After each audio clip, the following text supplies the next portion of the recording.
ça ne nous rajeunit pas, avec le docteur Paléo. Bonjour à tous, Docteur Paléo au micro pour vous parler de paléontologie et d'espèces disparues. Aujourd'hui, je vous présente le Gastornis. On a l'habitude de dire que les dinosaures ont disparu il y a 66 millions d'années. Or, les dinosaures sont des oiseaux, donc ce sont ceux qu'on appelle les dinosaures non aviens, ne comprenant pas les oiseaux, qui ont disparu.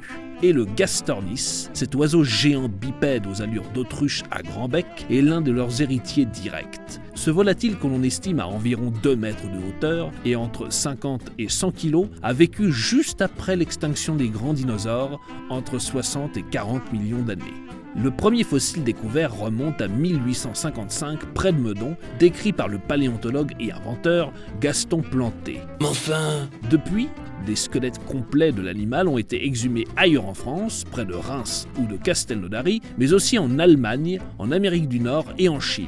À l'étranger, ces spécimens portaient les noms de Diatrima côté américain ou encore Zongiahuanus côté chinois. Ce ne sont aujourd'hui que des synonymes complètement dépassés. L'environnement global de la planète, après la disparition des dinosaures non aviens, était principalement tropical. Nous savons que l'Europe était recouverte de marécages et de forêts luxuriantes, grouillant de petits mammifères et de grands oiseaux, comme Gastornis. Son régime alimentaire est resté un sujet à débat depuis le début des années 90. À la vue de son large bec, il ouvre un large bec capable de sectionner une noix de coco, on a longtemps avancé qu'il était un prédateur aguerri, pouvant courir sur de longues distances avec ses puissantes pattes. Mais dès 1992, cette image d'Épinal a été remise en question par manque de preuves. Dans les années 2010, après de longues études sur la composition en carbone du squelette de Gastornis, l'étude de ses empreintes de pas ou encore la forme de son bec, on en a déduit qu'il pouvait être un herbivore se nourrissant de grosses graines.